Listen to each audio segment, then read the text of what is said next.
Hello friend, एक बार फिर से हमारे यूट्यूब चैनल यूनिक पॉइंट पर आप सभी का दिल खोलकर स्वागत है। मैं आशा करता हूं आप जहां भी होंगे अच्छे होंगे और अपनी तैयारी को अच्छे तरीके से कर रहे होंगे। तो आप सभी को पता होगा कि डेली बेसिस पे कोई न कोई जॉब निकलती रहती है, जिसको लेकर हम अपडेट कर देते हैं। तो आज हम बात करने वाले हैं कि राजस्थान ITI इंस्ट्रक्टर की जो वैकेंसी बहुत पहले ही निकाल दी गई थी और जिसको लेकर मैंने वीडियो भी उस पर अपलोड कर दिया है। बहुत पहले ये वीडियो अपलोड कर दिया है जिसके नोटिफिकेशन को लेकर, लेकिन इसमें अभी भी डेट बची है। अगर आप फॉर्म अभी तक नहीं भरे हैं तो ज़रूर आप इस फॉर्म को भर लीजिए, क्योंकि इसकी लास्ट डेट की अगर हम बात करें तो लास्ट डेट आप यहाँ पे देख सकते हैं कि 11 अप्रैल लास्ट डेट है, अर्थात आपके पास 4-5 दिन बचा है। 4-5 दिन में अगर आप फॉर्म नहीं फिलअप किए हैं तो फॉर्म को फिलअप कर लें। और जनरली है क्या कि मैं ITI इंस्ट्रक्टर के लेकर उसके डाउट को लेकर मैं कल 10 बजे लाइव सेशन लेने वाला हूँ, जिसका आपको शेड्यूल मैं अपडेट कर दूँगा। तो यदि आपके पास कोई भी डाउट हो ITI से इंस्ट्रक्टर से रिलेटेड, आप किसी भी स्टेट के हों, कोई भी डाउट हो तो आप क्लियर कर सकते हैं। तो आज हम बताने वाले हैं कि फॉर्म को कैसे फिलअप करना है। जनरली कुछ बच्चों का डाउट आ रहा है कि फॉर्म पर वीडियो बना दे, तो इसलिए मैंने फॉर्म भरने की वीडियो बनाने के लिए चॉइस किया। तो मैं फॉर्म कैसे भरना है स्टेप बाय स्टेप करके हम दिखा रहे हैं आपको कि फॉर्म कैसे फिलअप करना है आपको। तो सबसे पहले कि आपको जाना कहाँ होगा, आप गूगल पे गए तो आप जैसे ही इसकी ऑफिशियल वेबसाइट आप डाल के ओपन करेंगे, जैसे sso.rajasthan.gov.in, जैसे ही डाल के आप इंटर कर सर्च करेंगे। सर्च करने के बाद आपके सामने कुछ ऐसा ही इंटरफेस खुलेगा। तो ऐसा इंटरफेस खुलेगा, यहाँ पे आप देख सकते हैं राजस्थान सिंगल साइन ऑन, ये ऐसा इंटरफेस खुलेगा। अगर आप रजिस्ट्रेशन नहीं किए हैं तो सबसे पहले आपको रजिस्ट्रेशन पे जाकर रजिस्ट्रेशन करना होगा। और रजिस्ट्रेशन पे जाएंगे तो आपको जो इस ईमेल आईडी से फॉर्म भरना होगा उस ईमेल आईडी को लॉगिन करना होगा। उसके बाद आपके पास एक इस टाइप से यूज़र आईडी मिलेगी और उसके बाद पासवर्ड। तो पासवर्ड अपने मन से डालना होगा। उसके बाद आप जैसे ही आपको यूज़र आईडी और पासवर्ड मिल जाएगा तो आप उसके बाद क्या करेंगे, इसको लॉगिन करेंगे। लॉगिन करने के बाद आप जैसे ही लॉगिन करेंगे, जैसे कि मैंने यहाँ पे लॉगिन कर रखा है, तो लॉगिन करने जा रहा हूँ। तो ये आप जैसे ही लॉगिन करेंगे तो लॉगिन करने के बाद आपके पास कुछ ऐसा डैशबोर्ड खुलेगा। ऐसा डैशबोर्ड खुलेगा और डैशबोर्ड खुलने के बाद हो सकता है कि आपकी स्क्रीन पे बहुत सारे इस टाइप के ऑप्शन दिखेंगे। तो आपको रिक्रूटमेंट पोर्टल जाना होगा। रिक्रूटमेंट पोर्टल अगर आपको नहीं मिल रहा है तो जनरली आप यहाँ पे सर्च करेंगे। यहाँ पे जैसे ही रिक्रूटमेंट जैसे ही लिख के आप सर्च करेंगे तो आपके सामने ये पोर्टल दिख जाएगा, ये ऑप्शन दिख जाएगा। तो आप इस ऑप्शन पर क्लिक करेंगे। ऑप्शन पर क्लिक करने के बाद तो जैसा कि अभी ये पेज लोड हो रहा है, तो लोड हो रहा है, ये आपके पास कुछ ऐसा डैशबोर्ड खुलेगा। तो ऐसा डैशबोर्ड खुलेगा। उसके बाद यहाँ पे देखेंगे आप होम है, माई रिक्रूटमेंट है, गेट एडमिट कार्ड है, वन टाइम रजिस्ट्रेशन है, पेमेंट ऑप्शन का है और बैक टू SSO है। और यहाँ पे आप देखेंगे तो ये रिक्रूटमेंट आपकी दी गई है, direct recruitment of various post of junior instructor 2024। तो आपको यहाँ से अप्लाई करना होगा, लेकिन अप्लाई करने से पहले आपको सबसे पहले जाना होगा वन टाइम रजिस्ट्रेशन। आपको वन टाइम रजिस्ट्रेशन करना होगा। और वन टाइम रजिस्ट्रेशन करने के बाद, क्योंकि वन टाइम रजिस्ट्रेशन जब भी करेंगे कुछ उसके फीस है। जैसे कि अगर हम जनरल की बात करें तो जनरल की फ़ीस 600 रुपये रखी गई है। और राजस्थान का अगर कोई कैंडिडेट है OBC SC ST से बिलोंग करता है तो उसकी 400 है और दिव्यांगजन के लिए 400 है। तो वन टाइम रजिस्ट्रेशन, लेकिन एक चीज़ आपके माइंड में ये मैं बता दूं कि अगर रजिस्ट्रेशन आपने पहले से किया है, वन टाइम रजिस्ट्रेशन आपने किया है, तो पहले ही आपको फ़ीस 400 जो 600 रुपये आपको है ये बस पे करनी होगी। आप वन टाइम रजिस्ट्रेशन के दौरान जैसे ही रजिस्ट्रेशन आप करेंगे, रजिस्ट्रेशन करने के बाद यहाँ पे आप देखेंगे तो यहाँ पे एक ऑप्शन खुलेगा आपको। यहाँ पे आप जैसे ये डिटेल भरेंगे, वन टाइम रजिस्ट्रेशन खोल के डिटेल भरेंगे। यहाँ पे क्या मांगा है, आर यू रजिस्टर, आप राजस्थान के रहने वाले हैं, तो मैंने राजस्थान का मैं नहीं हूँ तो इसलिए मैं नो रखा है। आधार नंबर डालेंगे, नेम डालेंगे। तो ये डिटेल आप जैसे ही फर्दर फिल करेंगे, फिल करने के बाद आपके सामने जैसे ही आप इसको सबमिट करेंगे तो यहाँ पे आपको फीस पेमेंट का ऑप्शन आएगा। लेकिन एक चीज़ मैं आपको बता दूं कि जो भी डिटेल आप भरिएगा वो बिल्कुल सही और करेक्ट होनी चाहिए, क्योंकि अगर आपको फिर अगर फॉर्म में कोई गलत भर दिए तो आपको 300 रुपये चार्ज लगेगा उसको एडिट करने का। तो आप ये गलती बिल्कुल ना करें। तो आप ये डिटेल जो भी है उसको सही भरिए और उसके बाद यहाँ पे फीस का ऑप्शन आएगा।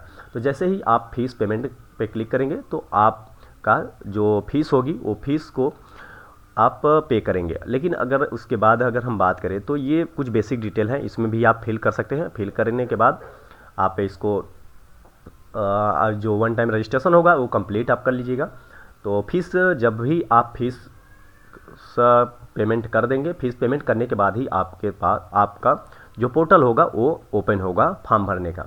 तो अगर हम फॉर्म भरने की बात करें तो जैसे कि मैंने वीडियो बनाने के लिए मैंने एक स्टूडेंट का जो है फॉर्म फिलअप किया था, और उसके बाद फॉर्म फिलअप करने के बाद मैं क्या किया कि उसका पेमेंट तो भी किया था, तो उसके मैं फॉर्म भर के दिखा देता हूँ। तो जैसे कि अगर हम फॉर्म की बात करें, जैसे आप फीस को पे कर लेंगे उसके बाद ही आपके सामने आप अप्लाई पे क्लिक करेंगे। जैसे यहाँ पे अगर हम फिर से बैक करके दिखा दें आपको, तो आपको जैसे बैक करने के बाद जैसे मैं जनरली दिखा देता हूँ, नहीं तो आप लोग गलती कर सकते हैं। अगर आप इस पे क्लिक करेंगे, इस पे क्लिक करेंगे तो आपके वैकेंसी की डिटेल आएगी, और कि कितनी वैकेंसी, किस पे कितनी वैकेंसी है। जैसे कि अगर हम इस पर क्लिक करके आपको दिखा देते हैं तो यहाँ पे आप देख सकते हैं जूनियर इंस्ट्रक्टर फिटर की बात करें तो इसमें 243 वैकेंसी है। इस प्रकार से ये डिफरेंट ट्रेड है जिनकी डिफरेंट वैकेंसियाँ। तो ये ऐसा आपके पास कुछ खुल के आएगा। अगर आप नोटिफिकेशन डाउनलोड करना चाहते हैं तो यहाँ पे नोटिफिकेशन भी दिया है, तो यहाँ पे जाके आप नोटिफिकेशन को डाउनलोड कर सकते हैं। और उसके बाद यदि आपको फॉर्म फिलअप करना है तो आपको फॉर्म फिलअप करने के लिए आपको अप्लाई ऑनलाइन करना हो, अप्लाई नाउ करना होगा। लेकिन मैं फिर एक बार बता दूं कि ये तभी ओपन होगा जब आप वन टाइम रजिस्ट्रेशन कंप्लीट कर लेंगे, वन टाइम रजिस्ट्रेशन कंप्लीट कर लेंगे और फीस पेमेंट कर लेंगे, तभी आपका ये ऑप्शन खुलेगा। अदरवाइज आपको वन टाइम रजिस्ट्रेशन करने के बाद ही ऑप्शन खुलेगा।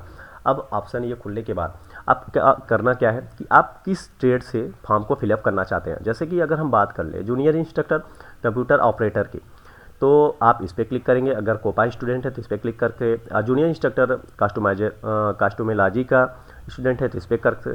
तो ये डिफरेंट ट्रेड हैं कि अगर आपको जिस ट्रेड में फॉर्म को फिलअप करना, जैसे यहाँ मैकेनिकल डीजल की बात कर लें, मैकेनिकल मोटर व्हीकल की बात कर लें, प्लम्बर की बात कर लें, तो ये डिफरेंट ट्रेड है। तो आपको डिफरेंट ट्रेड में जाके अगर आपको जिस भी ट्रेड पे फॉर्म भरना होगा तो आप फॉर्म फिलअप कर सकते हैं। और भी ट्रेड हैं, जैसे कि अगर हम बात कर लें जूनियर इंस्ट्रक्टर स्विंग टेक्नोलॉजी, या junior instructor solar technician, junior instructor Turner, welder, wireman, fitter. तो अगर मैं फॉर्म भरने की बात करूँ तो मैं दिखा देता हूँ। जनरली अगर मैं फीटर को ओपन करता हूँ तो फीटर को ओपन करने के बाद जैसे आप फीटर पे क्लिक करेंगे तो आपका फॉर्म फीटर ट्रेड से ही भरा जाएगा। और यहाँ पे आप देख सकते हैं कुछ प्रोसेस दिए गए हैं। आप इसको अपडेट करना चाहते हैं या फिर इसमें चेंजेस करना चाहते हैं तो चेंजेस कर सकते हैं। तो मैं डायरेक्ट प्रोसेस करता हूँ। तो प्रोसेस करने के बाद आपके पास ये पूरा फॉर्म खुल के आ जाएगा। यहाँ पे आप देख सकते हैं जूनियर इंस्ट्रक्टर फीटर। तो जूनियर इंस्ट्रक्टर फीटर के मैंने चॉइस किया, तो ये जूनियर इंस्ट्रक्टर फीटर का ओपन हो गया फॉर्म। अब इसके बाद आपको ये 4 प्रोसेस कंप्लीट करने होंगे, जैसे basic detail, personal detail, qualification detail और एक्सपीरियंस आइडेंटिफिकेशन। उसके बाद क्या है कि आपको फॉर्म फिलअप करने की मैं बात करूँ तो यहाँ पे आपको फॉर्म फिलअप में यहाँ पे देख सकते हैं नाम हो गया, फिर आपका ये लिंक हो गया, और आपके पिता का नाम, मदर नेम और जन्म तिथि, आयु, ये बेसिक डिटेल है। आप इस बेसिक डिटेल को जैसे ही फिल करेंगे उसके बाद ये ऑप्शन आपके पास आएगा। ये आप मैंडेटरी समझे जिस चीज़ पे आपका ये मार्क्स लगा है। मतलब कहने का मतलब ये है कि आपका जिस पे भी स्टार लगा है वो आपको कंफर्म फिलअप करना ही होगा। उसके बाद ही आपका फॉर्म, जैसे मैं इसको सेलेक्ट करता हूँ अनमेरिड सेलेक्ट करने के बाद अब यहाँ पे पूछ रहा है कि जीवित बालक की संख्या, आपके पास कितने बालक हैं, क्या है। तो मेरे जब शादी हुई नहीं तो बच्चे कहाँ से होंगे फिर। तो ये आपके मैंने 00 फिल कर दिया है। मोबाइल नंबर भी आप यहाँ पे एडिट कर डाल सकते हैं, कोई भी मोबाइल नंबर डाल दीजिए, वो आपके ऊपर है, ठीक है। तो उसके बाद व्हाट्सअप नंबर आप फिल करिए। व्हाट्सअप नंबर फिल करने के बाद जैसे मैं मोबाइल नंबर कोई भी डाल देता हूँ, मैं मान लो इसी को डाल देता हूँ, ठीक है। व्हाट्सअप नंबर फिल करिए। व्हाट्सअप नंबर फिल करने के बाद उसके बाद आप ये ईमेल आईडी है, फिर उसके बाद आधार आईडी है। तो ये बेसिक डिटेल है, बेसिक डिटेल आप फिल करेंगे। फिल करने के बाद यहाँ पे आपको पूछेगा कि अप्लाई फॉर, ये आवेदन करने के लिए क्या क्या मांगा गया। उसके बाद आप इस पे जाइए। उसके बाद आपके पास डिग्री है, डिप्लोमा है या एन सर्टिफिकेट है, जो भी सर्टिफिकेट है। जैसे मान लीजिए कि मैं डिग्री डिप्लोमा अगर मैं फिल कर देता हूँ, उसके बाद यहाँ पे आते हैं तो ये आपके डिटेल है, या आप डिटेल डाल सकते हैं। डिटेल डालने के बाद आप उसके बाद जो भी डिटेल है आप इसको फिल करिए। डिटेल फिल करने के बाद आपका आधार कार्ड, जब भी आधार कार्ड का ऊपर नंबर डालेंगे, जैसे कि अगर मैं ऊपर ही आप लोगों को दिखा दूँ, स्टार्टिंग में ही जब आप रजिस्ट्रेशन करेंगे, रजिस्ट्रेशन के दौरान ही और वन टाइम रजिस्ट्रेशन जब आप करेंगे तो वहाँ पे आपका आधार कार्ड नंबर डालेंगे तो वहाँ पे आधार कार्ड की वेरिफिकेशन मांगेगा, तो वहाँ पे ओटीपी जाएगी, तो आप वेरीफाई करना होगा। जैसे ही आप वेरीफाई कर लेंगे तो यहाँ पे वेरीफाई आपका स्टेटस दिखने लगेगा। वेरीफाई होने के बाद आप यहाँ पे नेक्स्ट क्लिक करेंगे। अगर आप कोई डिटेल छोड़ दिए हैं तो यहाँ पे नेक्स्ट नहीं होगा। जैसे कि यहाँ पे पूछ रहा है क्या, given mobile number and email ID are correct please confirm, क्या जो आपने मोबाइल नंबर और ईमेल आईडी दिया वो सही है? तो अगर यदि सही है तो हाँ, अदरवाइज नो। नो करके आप फिर उसको एडिट कर सकते हैं। तो मैं यस करता हूँ। यस करने के बाद मैं देखो मेरी पहले जो है पहला प्रोसेस कंप्लीट हुआ। अब आ गया पर्सनल डिटेल में। पर्सनल डिटेल में क्या है कि पर्सनल डिटेल में आपका क्या क्या मांगा गया, जैसे आपकी नेशनलिटी हो गई और आपका होम स्टेट हो गया, होम डिस्ट्रिक्ट हो गई, उसके बाद ये आपके कुछ डिटेल्स हो गए। उसके बाद आप यहाँ पे पूछ रहा है कि पूर्व स्थिति मतलब आप यही के रहने वाले हों या फिर कहाँ से रहने वाले हों, तो ये आपके कुछ डिटेल पूछ रहा है, तो इसको आप फिल करिए। फिल करने के बाद यहाँ पे भी आप देख सकते हैं कि क्या आप भूतपूर्व सैनिक हैं, तो जैसे कि मैं यहाँ पे फिल करता हूँ नो। उसके बाद क्या आप उत्कृष्ट खिलाड़ी हैं, नो। जो भी आगे यदि आप हैं तो आप बिल्कुल यस करिए, अदरवाइज नो करते जाइए। क्या यहाँ पे पूछ रहा है क्या आप एनसीसी कैडेट प्रशिक्षक हैं, नहीं। क्या क्या आप भूतपूर्व कैदी हैं, नहीं। अगर जो भी आपके पास है, जो भी सही डिटेल है आप उसको फिल करिए। उसके बाद यहाँ पे पूछ रहा है क्या आप एज रिलैक्सेशन लेना चाहते हैं, तो यदि आप एज रिलैक्सेशन लेना चाहते हैं तो इसमें से एक ऑप्शन आपको क्लिक करना होगा जो भी आपके अनुसार होगा। जैसे कि मैं नॉट अप्लीकेबल करता हूँ। उसके बाद मैं यहाँ पे नेक्स्ट पे क्लिक करता हूँ। नेक्स्ट पे क्लिक करने के बाद आपके पास ये सेकेंड स्टेज भी आप क्लियर कर गए। अब आप आ गए क्वालिफिकेशन पे। क्वालिफिकेशन की अगर हम बात कर लें तो क्वालिफिकेशन की अगर हम बात कर लें तो यहाँ पे आपको क्लिक करना होगा। क्लिक करने के बाद आपको यहाँ पे सबसे पहले चॉइस करना होगा कि आप किस बेसिस पे हैं, कि क्या आप 10+2 या इसके इक्विवेलेंट है, या फिर आप जो पहले पीसीएम होता था, जो पुराने होता था कि सेकेंडरी जो होता है पीसीएम के बेस पे, आप उस बेसिस पे हैं। तो ये जैसे कि मैं पीसीएम सेलेक्ट करता हूँ, आप कुछ भी सेलेक्ट कर सकते, दोनों में से आप जिस से बिलोंग करते हो या आप जो भी किया है उसको आप सेलेक्ट करिए। जैसे कि मैं मान लीजिए पीसीएम सेलेक्ट किया। सेलेक्ट करने के बाद यहाँ पे विषय मांग रहा है, कोई भी विषय डाल सकते हैं, जैसे कि आप जिस विषय से पढ़े हैं। जैसे कि मैं डाल देता हूँ फिजिक्स। फिजिक्स हो गया। फिजिक्स के बाद केमिस्ट्री, ये हो गई केमिस्ट्री। उसके बाद मैथमेटिक्स, मैथ, इतना डाल दिए। आप जनरली कुछ भी डाल सकते हैं, मतलब जो भी आप पढ़ें वही डालेंगे। अदरवाइज ये नहीं कि मेरे कहने का मतलब कुछ भी का मतलब आप कुछ भी फिल कर लीजिए, नहीं, ऐसा नहीं है। आप पीसीएम भी डाल सकते हैं, जैसे कि यहाँ पीसीएम लिखा, फिजिक्स केमिस्ट्री मैथ। और अगर आप 10th 12th उसके बेसिस पे डाल सकते हैं। अब रही बात बोर्ड की, तो मैंने जनरली बोर्ड की बात करूँ तो बोर्ड मैं डाल देता हूँ यूपी बोर्ड।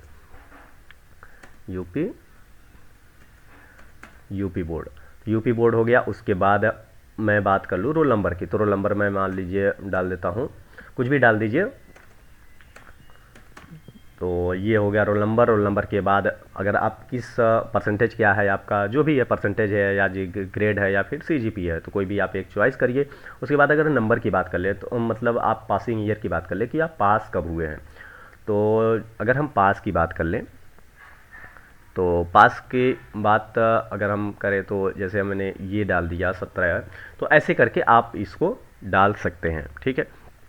तो आप इसको जैसे ही फील करेंगे कि आप किस कैटेगरी में या फिर किस में आप किस सन में पास किया है, तो ये भरने के बाद ये डिटेल आप जैसे ही भर लेंगे, भरने के बाद आपके कुछ ये ऑप्शन आपके कंप्लीट करने के बाद। और रही बात यहाँ पे आप देख सकते हैं कि नेशनल क्राफ्ट इंस्ट्रक्टर का सर्टिफिकेट, आपको ये चीज़ फिल करना होगा क्योंकि इसमें मांगा है, CITS मांगा है, तो आपको ये फिल करना होगा।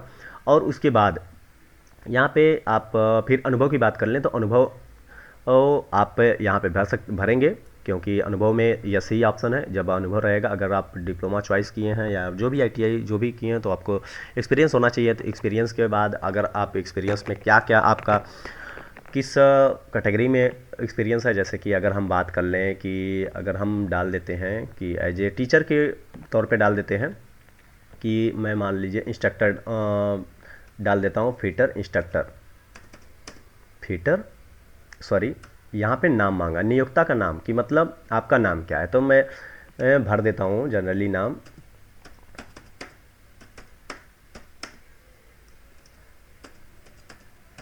ये मैंने नाम फिल कर दिया। ठीक है, नाम फिल करने के बाद आपका पद नाम पूछ रहा है कि आप किस पोस्ट पे थे, तो हम डाल देते हैं या फिटर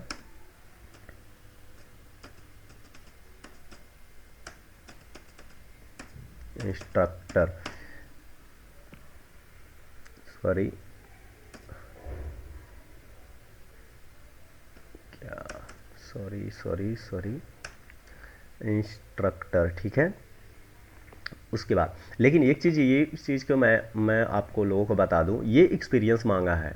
एक्सपीरियंस मतलब आप कहाँ से एक्सपीरियंस प्राप्त किए हैं, आप कॉलेज से, अगर कॉलेज से किए हैं तो कॉलेज से, या फिर किसी इंडस्ट्री में किए हैं तो वहाँ से आप जो भी एक्सपीरियंस प्राप्त किए हैं उस एक्सपीरियंस को फिल करना होगा। जैसे कि अगर हम बात कर लें और यहाँ पे कहाँ से किए हैं, डिपार्टमेंट का नाम क्या है, तो जैसे कि मैं डाल देता हूँ दूधनाथ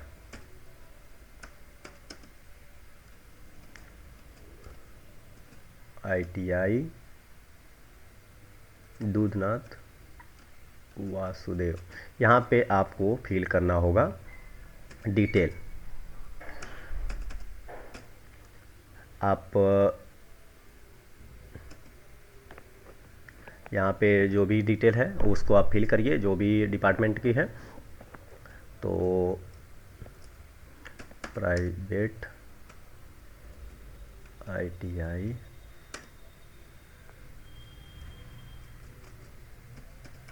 अलीमाबाद,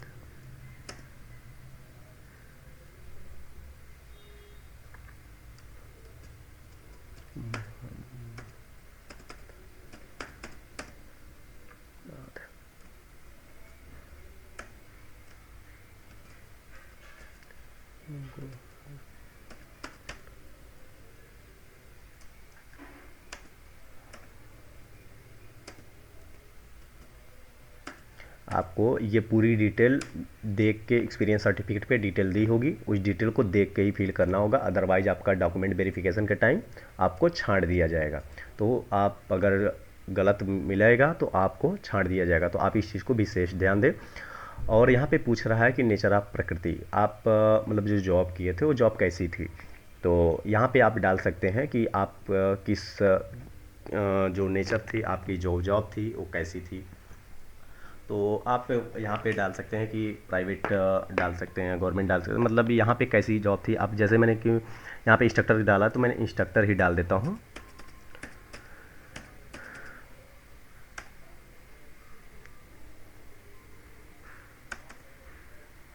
इंस्ट्रक्टर,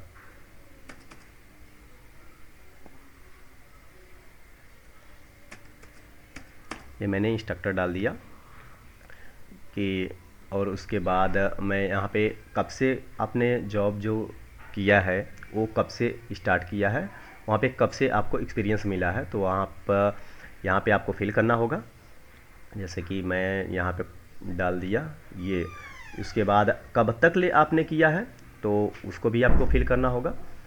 तो जैसे कि यहाँ पे अगर हम बात बता दें तो इसको मैंने फिल कर लिया। जैसे कि यहाँ पे देखें, ये हो गया आपका नेम हो गया, यहाँ पे पदनाम हो गया, ये आपका विभाग हो गया, उसके बाद आपकी जॉब कैसी रही, उसके बाद आप कब से कब तक किए, यहाँ पे आपको कैलकुलेट करके दे देगा कि आपका कितना एक्सपीरियंस है। उसके बाद आपका रोजगार का प्रकार पूछेगा कि आप जो भी है इसमें आप इंटर्नशिप किए हैं या जो भी किए हैं आप यहाँ पे मेंशन कर सकते हैं। तो मेंशन करने के बाद आप नेक्स्ट पे क्लिक करेंगे। नेक्स्ट पे क्लिक करने के बाद यहाँ पे देखिए पूछ रहा है कि ये बोल रहा है कि यहाँ पे मिसिंग, अभी आप यहाँ पे फिल आपको करना होगा। तो अगर हम फिल करने की बात कर लें तो हम यहाँ पे जैसे फिल कर देते हैं सेम डाटा। ठीक है, फिल करने के बाद आप यहाँ पे फिर नेक्स्ट करेंगे। नेक्स्ट करने के बाद यहाँ पे पूछ रहा है कि आपका, उसके बाद ये भी डिटेल पूछ रहा था। इस डिटेल की अगर हम बात कर ले तो जैसे कि मैं ऊपर चॉइस किया था डिप्लोमा, तो यहाँ पे फिर फिल करना होगा। जब तक आप पूरी डिटेल फिल नहीं करेंगे तब तक आपका ये फॉर्म कंप्लीट नहीं होगा। उसके बाद आप किस बोर्ड से किए हैं ये फिल करना होगा। उसके बाद आपका रोल नंबर पूछेगा, तो रोल नंबर आपका जो भी होगा उसको आप रोल नंबर को आपको फिल करना होगा। जैसे कि अगर हम रोल नंबर की बात कर लें तो आप जनरली अगर डिप्लोमा किए हैं, बीटेक किए हैं, जो भी किए हैं, तो उसकी जनरली मार्कशीट पे आपको मिल जाएगा। तो आप मार्कशीट पे चेक कर लेंगे। तो चेक करने के बाद उसके बाद ही सही डिटेल, प्रॉपर सही डिटेल भरिएगा। अदरवाइज आपको फॉर्म को करेक्शन करने के लिए आपको चार्जेस देने पड़ेंगे। और जो चार्जेज की अगर हम बात कर लें तो जो चार्जेज आपका कम से कम 300 रुपये चार्ज रखा गया है। तो 300 रुपये आपको फालतू के देने पड़ जाएंगे। तो उससे अच्छा है कि आप जो डिटेल है उस डिटेल को बहुत क्लेरिफाई करके ही भरिएगा। तो मैं रोल नंबर की बात कर लूँ तो रोल नंबर जैसे मैं फिल कर देता हूँ 199,864। उसके बाद है 411। उसके बाद 5001। सॉरी, एक बार फिर मिला लेते हैं इसको कि ये है क्या 199,864 4115001। हाँ, तो ये आपका रोल नंबर हो गया। क्योंकि अगर आप ये गलती आप कर देते हैं तो गलती करने के बाद होगा क्या कि जब आप सभी पेपर निकालने के बाद भी आपका सिलेक्शन नहीं होगा, क्योंकि डॉक्यूमेंट वेरिफिकेशन के टाइम ये मैच नहीं करेगा और आपको छांट दिया जाएगा। तो क्या मतलब है, आप जब भी आप इसको भरिए तो अच्छे से भरिए। यहाँ परसेंटेज आप सेलेक्ट कर दिए, उसके बाद कब आपने पास किया है उसको आप सेलेक्ट कर दीजिए। फिर यहाँ पे आपको ये देना होगा कि कितना नंबर आपने प्राप्त किया है, कितने परसेंटेज प्राप्त किया। जैसे कि मैं फिल कर दिया 0.6। ठीक है, तो यहाँ पे मैं कर देता हूँ 71.1 कर दिया। ये हो गया। उसके बाद ये भी आपको मैंडेटरी है, क्योंकि यहाँ पे देखिए स्टार दिया है, इसको आपको फिलअप करना ही होगा। तो यहाँ पे आप क्या किए हैं, किस ट्रेड से किए हैं वो फिल करना होगा। ये CITS है, यहाँ पे आपको CITS भरना होगा। CITS करने के बाद आप कहाँ से किए हैं, तो जैसे कि मैं डाल देता हूँ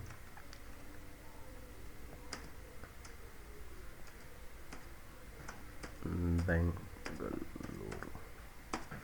आप ये चीज़ फिल करने के बाद, और रही बात यहाँ पे आपको डिटेल भी भरना होगा।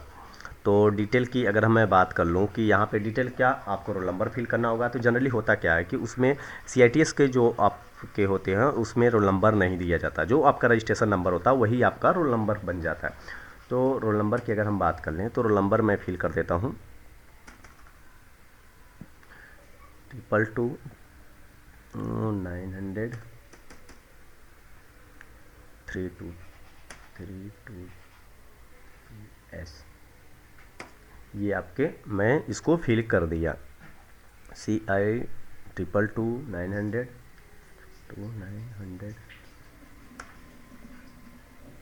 फिर 322S ये हो गया। उसके बाद परसेंटेज की बात कर लें तो ये परसेंटेज मैंने फिल कर दिया। उसके बाद कि कब आपने पास किया है CITS उसको आपको फिल करना होगा, ये मैंने कर दिया। उसके बाद यहाँ पे परसेंटेज मांगा है तो मैं परसेंटेज डाल देता हूँ। तो उसके बाद मैं नेक्स्ट करता हूँ। नेक्स्ट करने के बाद यहाँ पे पूछ रहा है कि मैं सत्यापित करता हूँ, आपके पास वही OTP आएगी। हर कदम पे आपको वेरिफिकेशन मांगेगा, तो OTP आपके पास आएगी। OTP आएगी तो OTP की अगर हम बात कर लेते हैं, यहाँ पे देखो सेंड OTP, आपका जो भी मोबाइल नंबर होगा या ईमेल आईडी होगी उस पर OTP भेज दी गई होगी। तो आप OTP इस पर जैसे ही आप OTP को वेरीफाई करेंगे, OTP को वेरीफाई करने के बाद यहाँ पे आप OTP को आपको मेंशन करना होगा। तो अगर हम OTP की बात कर लें कि देखते हैं कि OTP क्या आई है या नहीं आई है, तो मैं OTP की बात कर लूँ तो यहाँ पे OTP जैसे मेंशन कर देता हूँ कि 79234 OTP को वेरीफाई करना होगा। वेरीफाई करने के बाद OTP वेरीफाई हो गया। उसके बाद ये ऑटोमेटिक होगा, खुलेगा ऑप्शन। फिर आपको डिटेल भरना होगा, जो भी डिटेल मांगेगा। और मैं एक एक स्टेप करके आप लोगों को दिखा रहा हूँ, आप बिल्कुल भी गलती मत करिएगा, क्योंकि मैं एक स्टूडेंट का फॉर्म फिलअप कर रहा हूँ और ये गलती आप बिल्कुल न करिएगा, क्योंकि अगर गलती किए तो आपको 300 रुपये फालतू के जाएंगे। तो आप इस चीज़ से बचिए। और आपको जो ये आपको फ़ोटो इस पर अपलोड करना होगा। अगर पुराना फ़ोटो तो आप इसको अपडेट कर सकते हैं। तो फ़ोटो की अगर बात कर लें तो फ़ोटो जैसे कि मैं इसको अपलोड कर दिया। ये फ़ोटो आप ध्यान दीजिएगा 50 KB से 100 KB के बीच में ही होना चाहिए। अगर इससे ज़्यादा है तो ये नहीं लेगा, तो उसको आप कंप्रेस करना पड़ेगा आपको। उसके बाद अगर हम सिग्नेचर की बात कर लें तो सिग्नेचर भी आप अपडेट करना चाहते हैं तो सिग्नेचर अपडेट कर दीजिए। जैसे कि मैंने पहले से ही इसको कंप्रेस करके रखा है। उसके बाद यहाँ पे आपको एक मार्क मतलब कोई कुछ भरना होगा, जैसे कि आपके बॉडी पे कोई कटा हुआ कोई मतलब जिससे जो मार्क परमानेंट मार्क होता है, जैसे कि मोल तिल होता है या फिर कट गया होता है फेस पे कहीं, तो वो चीज़ जैसे देखने से आपको लगे कि हाँ आप वही बंदे हैं। ये डॉक्यूमेंट वेरिफिकेशन के टाइम पे देखा जाता है। वैसे डॉक्यूमेंट वेरिफिकेशन नहीं, वेरिफिकेशन के टाइम पे ये देखा जाता है। उसके बाद ये जैसे आप फिल कर लेंगे, क्योंकि ये लास्ट स्टेप है, आप उसके बाद नेक्स्ट पे क्लिक करेंगे। नेक्स्ट पे क्लिक करने के बाद देखते हैं कि आगे क्या फर्दर डिटेल मांगता है। मैं एक एक स्टेप करके आप लोगों को दिखा रहा हूं। तो यदि आप हमारे चैनल पर नए हैं तो प्लीज़ चैनल को सब्सक्राइब कर लीजिए। कोई भी ऑफिशियल नोटिफिकेशन आता है, कोई भी ऑफिशियल जॉब आती है तो उसको हम डेली बेसिस पे अपडेट कर देते हैं। तो यदि अब देखते हैं कि क्या इसमें मांगता है। और रही बात, मैं कल ITI इंस्ट्रक्टर को लेकर सभी डाउट को क्लियर करने कल आप लोगों के सामने 10 बजे आने वाला हूँ। तो आप ज़रूर अपने डाउट को लेकर ज़रूर आप मिलिए हमसे। उसके बाद ये आपके सामने पूरा पोर्टल पूरा फॉर्म खुल के आ गया कि आपने जो भी डिटेल फिल किया वो डिटेल आपके आ गई। तो यहाँ पे आप करके फाइनल आप सबमिट कर सकते हैं। तो फाइनल सबमिट करने से पहले आप इस चीज़ को मिला लीजिएगा, क्योंकि आपकी अगर गलती होगी तो आप जनरली फिर आपको 300 रुपये चार्ज लिया जाएगा। तो ये आपको इससे अच्छा है कि आप फाइनल सबमिट करने से पहले इस डिटेल को विशेष मिला लीजिए, अदरवाइज आपका कोई भी चेंजेज नहीं होने वाला। तो जब चेंज नहीं होगा तो आपको बहुत बड़ी प्रॉब्लम होगी। तो उससे अच्छा है कि आप इसको मैंने फिल करके दिखा दिया पूरी डिटेल को। तो यदि आप हमारे चैनल पर नए हैं तो प्लीज़ चैनल को सब्सक्राइब कर लीजिए, और यदि वीडियो पसंद आए तो एक लाइक ज़रूर करिए। और यदि अभी तक हमारे चैनल, और मिलते हैं कल आप लोगों के सामने लाइव इसके इंस्ट्रक्टर को लेकर, ITI इंस्ट्रक्टर को लेकर डिस्कस करने वाले हैं। तो मिलते हैं कल, तब तक ले दीजिए इजाज़त। धन्यवाद।